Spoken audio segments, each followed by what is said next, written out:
It was like, you can only be a gang of one gang, you know, you can only really focus on one thing, though we want to, right? Yeah. So was that, was that tough to let go? I know there's a lot of people on the show. Sometimes they'll take an effort, and you just described about probably 5-6 months of work, if not more. Right. So you put all that effort in. What was that like, letting it go? Did it feel like your baby? Did you feel like, well, obviously it had a relationship with it, so there's a little bit of other things that come with it, but did you feel like you were like, man, this was my thing? And then you probably had to restructure your mind, which I think is probably pretty common.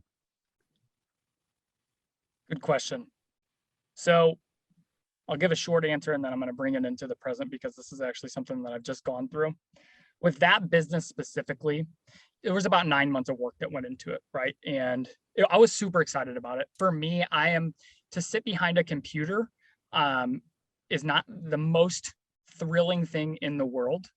I'm a builder, right, with my hands. And so doing that business was just so much fun for me, like working 15, 16 hours a day, making donuts, running around, going out and selling them, meeting and greeting people, right? Because you got to go out and make the connections.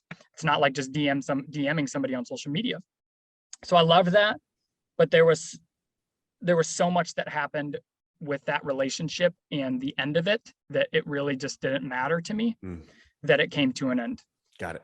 However, to answer your question, because I think this will be valuable for the audience. So at the end of last year, I got into a really bad place with my business. I've been riding this roller coaster since March 16th of 2020. I went through the biggest healing journey and transformation of my life in 2020. And then when that kind of wrapped up in 2021, I started riding this roller coaster in my business, trying to figure out how to run a business because it's just been a state of chaos, right? Like you start a business in the middle of a pandemic, and it's just, and also in the biggest transformation of your personal life, it was just chaos. And so I knew to grow my business, I needed more leads. I needed more eyeballs. And so I made a $60,000 investment in July to make that happen. I didn't make $1 back. Yeah. Okay. Well, hold on. Let me see if I can react differently. Oh man. Okay. How much did you learn? $60,000 worth of lessons. I'm so thankful for it because it's gotten me to where I'm at today, but it was hard. So that brought me to the point to where I was like, I don't even know if this is what I'm supposed to be doing. More than anything, it hit my identity as a man. It made me question who I was as a man. It made me question whether or not I'm actually capable of living up to the calling that I believe that I have. And it made me realize that there was a lot of work that needed to be done.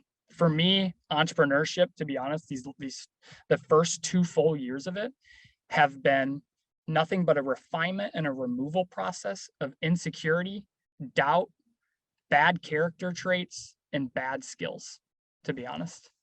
And so to circle that up, I reached a point in February of this year of 2022 where I fully let go.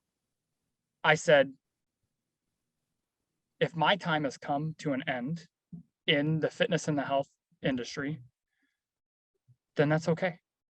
And it wasn't until I reached that point of complete peace and release and realized I'm going to be okay if I don't do this.